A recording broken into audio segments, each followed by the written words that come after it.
Jones.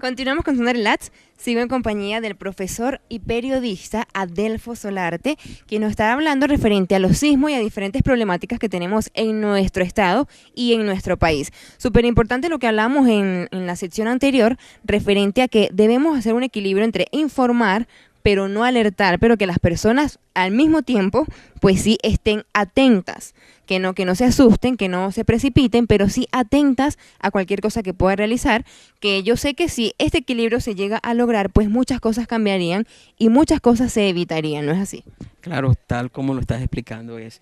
Y otra cosa, sí tengo que decir que cuando tú planteas y hablamos de la problemática sísmica, yo no sé si la palabra problema se le tendría que aplicar a esta situación.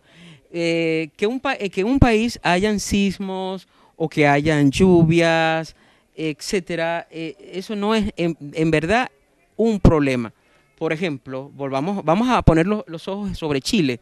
Chile es un país muy hermoso, es un país que parece más bien como una especie de culebrita, porque es finita y larga, ¿no? Chile tiene miles de kilómetros de costa, es un país con un clima templado, se produce uno de los mejores vinos del mundo, en fin, tiene paisajes espectaculares, pero vive en una de las zonas donde se pueden producir, y de hecho es así históricamente, del top 10 de los sismos más fuertes que jamás se hayan registrado en Chile, es donde se ha producido mayor cantidad de estos, es decir, es una zona donde no hay terremotos, sino inclusive megaterremotos. Entonces parece que para los chilenos esto es un problema. Bueno, ellos tal vez no lo vean así. Es una circunstancia que te toca. Es como al que le toca vivir frente a la costa, y si estás viviendo frente a la costa del mar y te molesta el viento, entonces bueno, o sea, tiene que haber viento porque estás en la costa, frente a las costas del mar, y se supone que, como dice la canción, playa, viento y sol, esas cosas van a estar allí. Entonces, en el caso de Mérida tenemos algo parecido, tenemos unas montañas espectaculares, son las más altas de Venezuela, todavía podemos ver rastros de esos glaciares allá en las montañas, y de vez en cuando una hermosa nevada. Y ese panorama que tenemos al frente no es gratis, esas montañas están allí, es porque ha habido un choque muy fuerte que presiona esas montañas y produce que sean las más altas, y que de hecho están creciendo, son montañas relativamente jóvenes. Entonces Mérida tiene una fuerte actividad geológica, y eso también implica mayor cantidad de riesgo sísmico. Por lo tanto, tú dices, ¿eso será un problema o una circunstancia? Es una circunstancia, es una situación que tenemos que de manera vamos a decirlo así, comprensiva para con la naturaleza, entender y sobrellevar. Es decir, no es un problema. Oye, que Mérida tiembla. Bueno, si vamos a ponernos así, tú puedes decir, no voy a vivir en Los Ángeles porque tiembla. O no voy a vivir en Cuba porque por ahí pasan huracanes.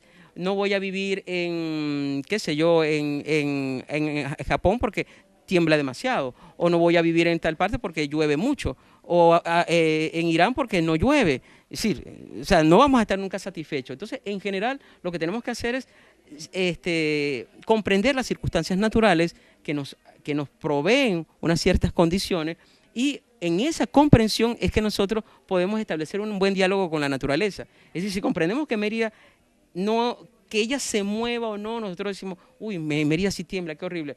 No, cuando decidimos vivir aquí, tenemos que aceptar que Mérida es así. Vamos a decir, parte de la personalidad de Mérida, como si fuera un ser humano, su personalidad es que de vez en cuando le da por moverse. Entonces imaginémoslo como un ser humano que de vez en cuando le da, vamos a decir, esos arranques y se mueve. Pero eso no le hace un mal sitio para vivir ni un peor sitio. De hecho, mucha gente se viene a vivir aquí. Cuento una anécdota. Unos amigos que vivían en Caracas en el año 67, cuando ocurrió en Caracas, ocurrió un terremoto muy fuerte en el año 67, magnitud 6.6, o sea, un terremoto, y de hecho tumbó varios edificios. Bueno, ellos tuvieron la idea de salir de Caracas y se mudaron para Mérida. Bueno, lo que ellos no sabían es que a Mérida también puede temblar igual que Caracas. Entonces, fíjate cómo no tener a veces la información nos hace tomar decisiones que afectan nuestra vida. Pero en conclusión, Nayarit, no hay que, es decir, la circunstancia sísmica, si bien puede preocuparnos un poco, lo que nos debe llevar es a asumirla conscientemente y a tratar de buscar la manera de convivir de manera armónica con esa situación, con esas características que Mérida tiene. Creo que entonces se vuelve un problema cuando no aceptamos la situación geológica de nuestro estado Mérida. Sí, y es como, y sí, tú lo has dicho, es como, eso ocurre mucho en el plano humano. Cuando ciertas situaciones no se aceptan, entonces tú vives en conflicto, ¿verdad? Hasta cuando, y por eso los psicólogos, los psiquiatras vienen y te dicen, mira, primero tienes que aceptar que tienes una situación, una circunstancia, para que pues, te podamos ayudar. Bueno, el que no entienda eso con relación a su entorno, pero, y no estamos hablando solamente de Mérida, estamos hablando de que la mayor parte de la población de venezolana, un 80%, vive en zona sísmica. Y de hecho Mérida no es la más sísmica.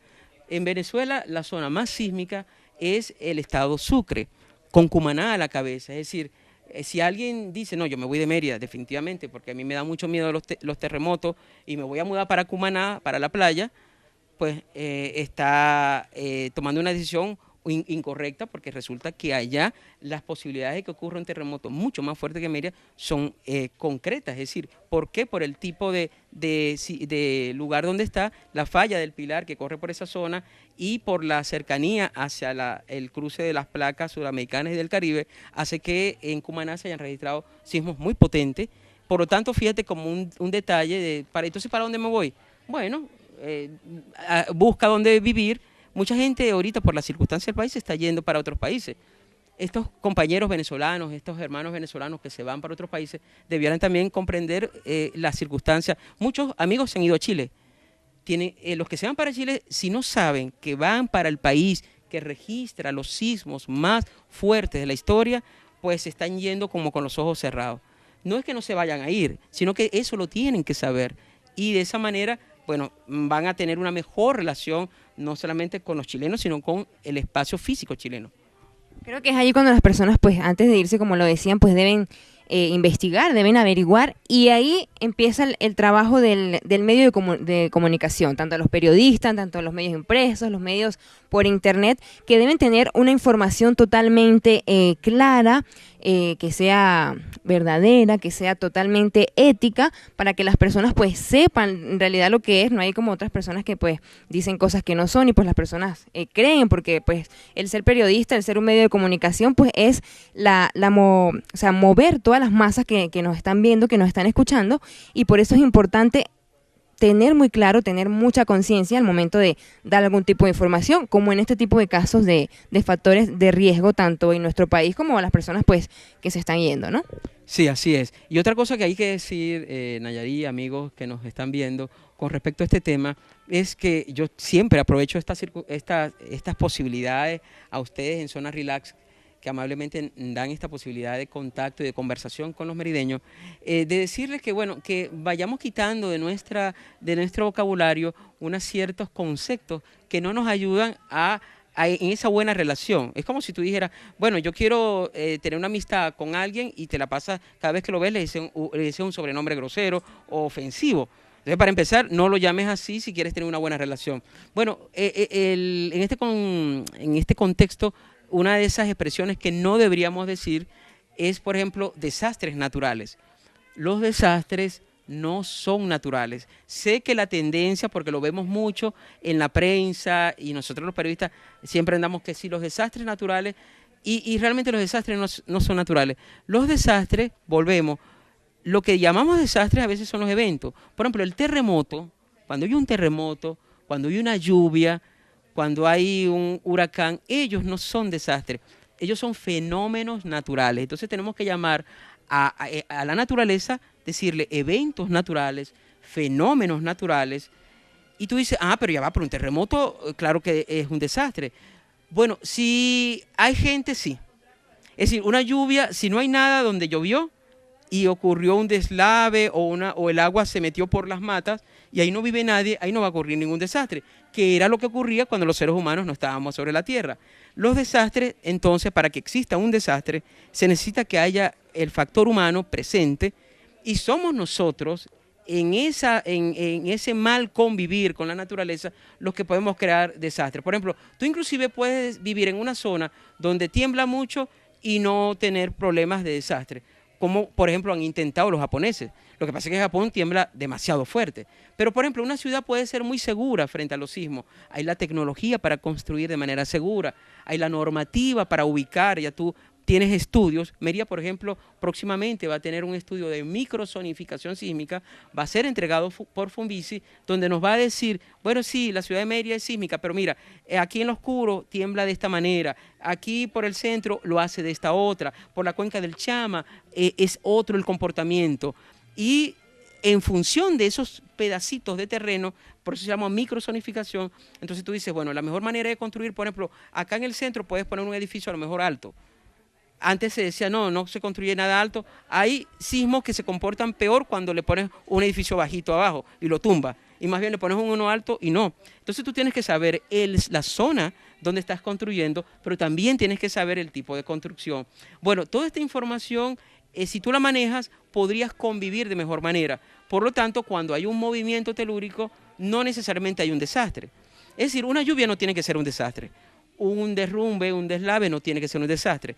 Si tú pones, como en Vargas, un poco de gente viviendo en unos ranchitos en el cauce de un río que ya en el año 50 se había desbordado y se había llevado todo y habían fotos por donde había pasado, si tú pones otra vez viviendas allí, ciertamente va a ocurrir un desastre. Pero si no las pones, va a llover, el agua va a bajar, va a buscar el mar y todo el mundo, bueno, feliz y contento.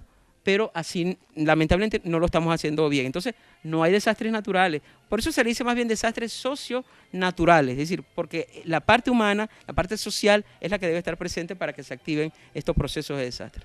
Creo que somos nosotros el desastre, porque nosotros somos los que echamos la basura en la calle, lo que contaminamos en el ambiente, nuestra tierra. Así que bueno, vamos a otra pausa comercial de Zona Relax y ya regresamos con más sobre temas súper importantes para todos ustedes que están en casita en sintonía de Zona Relax. Bounce.